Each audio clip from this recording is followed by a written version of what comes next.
E aí pessoal, aqui é o Ícaro do canal Mátesis e eu queria fazer aqui uma reação a um vídeo aqui que saiu no canal do Flow, né?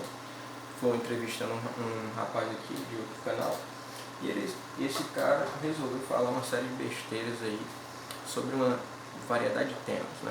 Mas principalmente aqui queria iniciar com o tópico que ele começa aqui no corte, sobre a questão da existência dos anjos. Qual é a tese dele, né? A tese dele que ele quer explicar aqui para o pessoal do Flow é que os anjos seriam uma explicação, né? Uma interpretação alegórica criada na Idade Média, né? Pela Igreja, que segundo a qual essa interpretação teria entrado em voga porque ela era um mecanismo de poder, né? Principalmente ligado às indulgências, né? Ou seja, segundo ele, os demônios seriam a criação, né? da Igreja Católica na Idade Média para fazer com que as pessoas tivessem medo do que elas faziam e assim isso geraria um mecanismo de poder e ganho econômico por parte da Igreja com relação a essas pessoas, né? Ora, isso é uma baboseira, né? Isso é uma baboseira e é fácil mostrar porque é uma baboseira, né? Porque nós podemos pegar, por exemplo, qual a explicação teológica que a gente encontra na Idade Média, né? Sobre essa questão dos anjos, né? Ora, a teorização canônica, digamos assim, né? A teorização paradigmática sobre a questão da natureza dos anjos na Idade Média é formulada por Santo Tomás de Aquino, né? E essa formulação, ela se encontra, por exemplo, no Tratado sobre as Substâncias Separadas, né? E também no De Veritate, né? Onde se discute muito a questão da natureza e conhecimento dos anjos, né? Por que os anjos especificamente? Porque no caso dos demônios, né? Os anjos e os demônios têm a mesma constituição ontológica, e essa é a explicação, inclusive, de São Tomás, né? Vinculada a isso. E o que é que quer dizer isso com eles têm a mesma constituição ontológica? Primeiro, a gente tem que entender qual é a explicação, para ver se realmente a explicação teológica de um doutor comum da Igreja realmente tem a ver com essa questão de medo, né? E dominação, né? Política e ganho econômico, né? Qual é a explicação de Santo Tomás? A explicação de Santo Tomás é uma explicação que vai dentro da origem de Dionísio Areopagita e Aristóteles, né? É uma explicação fundamentalmente metafísica. O argumento de Santo Tomás é basicamente o seguinte, né? Ele explica que, dado os níveis, né? os níveis da hierarquia do ser, né? A inexistência dos anjos seria implausível dada essa própria constituição da realidade, da hierarquia do ser, indo desde os níveis minerais, né? Passando pelos animais, pelos seres racionais, que é os seres humanos, né? Que têm participação na matéria, mas que têm uma natureza intelectual, até Deus, né? E o ponto dele é justamente que é implausível que não haja seres intermediários intelectuais entre os seres humanos e Deus, né? Seria implausível manter esse gap entre seres materiais com natureza racional e o próprio Deus, né? Então, esses seres intermediários, né? Que seriam justamente seres de natureza intelectual que não participam da matéria, seriam justamente os anjos, né? Então, se vê que é uma explicação fundamentalmente metafísica, não tem nada a ver com uma questão de medo e poder, né?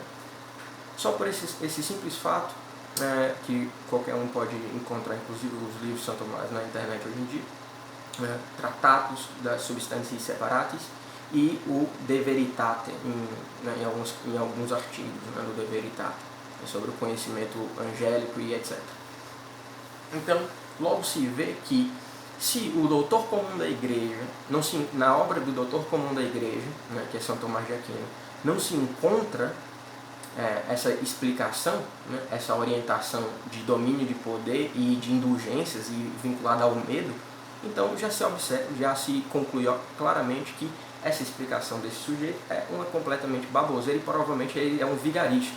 Ele é um vigarista porque ele está imputando, né, ele está criando estigmas sociais, né, ele está mantendo estigmas sociais que foram criados, né, no período da Reforma, né, inventando uma série de mentiras sobre a igreja. Né? Inclusive hoje na historiografia contemporânea vem constantemente desmistificando e mostrando que uma série de mitos sobre a igreja vem sendo completamente destruídos, né, por investigações contemporâneas na história, né, sobre a história da igreja. Mas ele não está satisfeito em falar besteira sobre os anjos, né?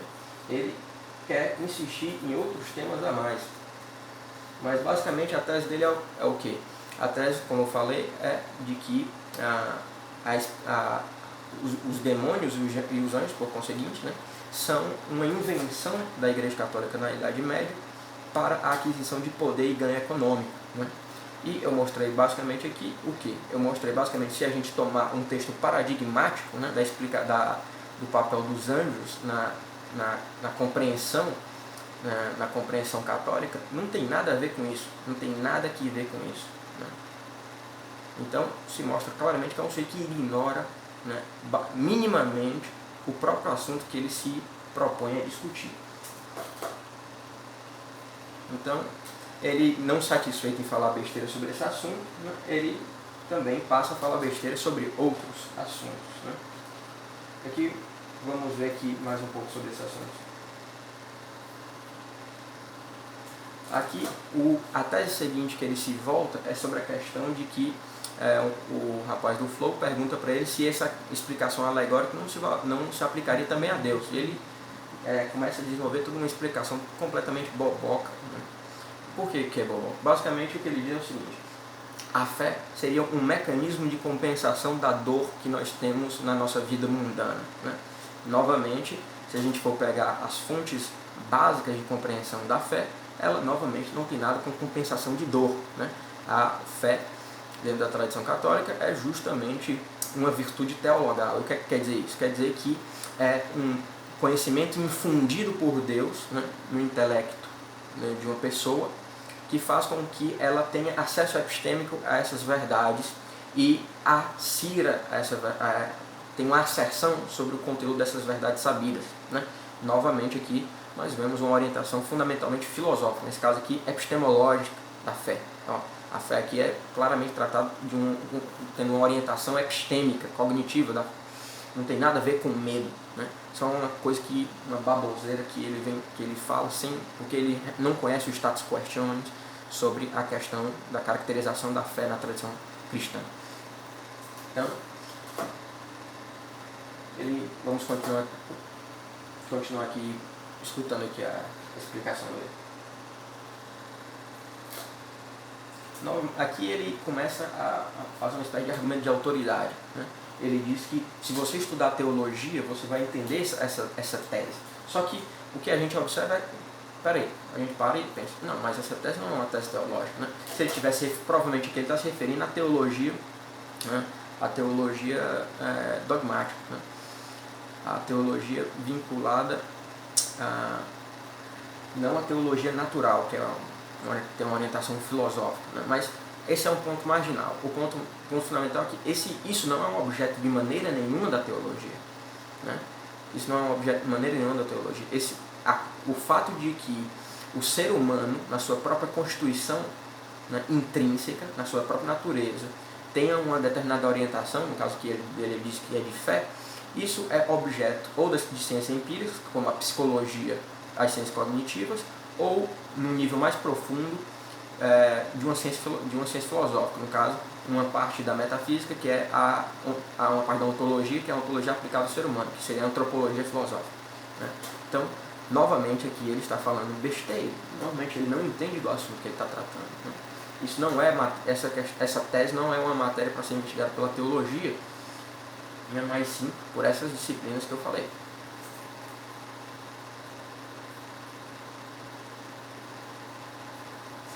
Não satisfeito em já ter duas teses e ter comentado duas absurdidades, ele passa a falar de que até uma compreensão, né, do relativista da verdade. Né? Ele tem, aqui fica meio confuso na verdade, mas basicamente aqui o que ele está defendendo pode ter duas orientações. Ou ele está defendendo um niilismo alético, ou seja, que não existe uma propriedade substancial que torne sentenças ou proposições verdadeiras, né? Ou ele está tendo algum tipo de orientação de dirimir o estatuto epistêmico de uma determinada crença. Né? Por exemplo, aqui ele menciona a questão histórica, né? A questão de variação histórica. Ele poderia estar dizendo que, dada a historicidade, dada a constituição histórica de determinadas questões, assim a interpretação teria uma variação e isso impediria o acesso epistêmico à verdade. Né? Então aqui teria uma orientação epistemológica. Né? Nós não temos nem conhecimento nem justificação de determinadas coisas devido ao caráter histórico delas. Né? Realmente aqui é uma baboseira. Ele não argumenta de maneira nenhuma, ele simplesmente afirma isso. Né? Como se fosse uma verdade auto-evidente, como claramente não é. O fato de que uma coisa tenha sido compreendida de maneira X num determinado momento histórico e de maneira Y num determinado momento histórico, disso não se segue que seja impossível, epistemicamente impossível ter acesso a essa determinada verdade.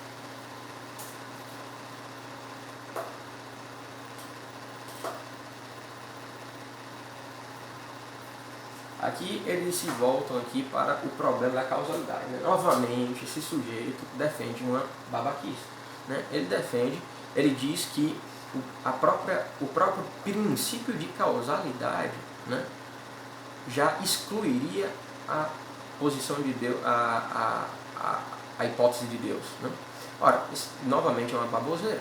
Né? Se nós pegarmos aqui as discussões atuais sobre a questão da existência de Deus, né, uma das linhas argumentativas mais fortes hoje em dia na área de pesquisa, nessa área de pesquisa, é justamente o argumento do fine-tuning, né, que mostra justamente que Deus, dada a nossas evidências, né, a nossa evidência científica sobre a constituição cosmológica, sobre o cosmos, né, nos mostra que a hipótese de Deus é mais provável do que uma hipótese naturalista que explicaria o universo de forma completamente pelo acaso. Né?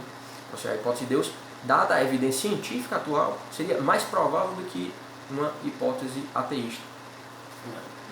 Então, novamente aqui, o sujeito mostra que ele não sabe do que ele está falando. Então,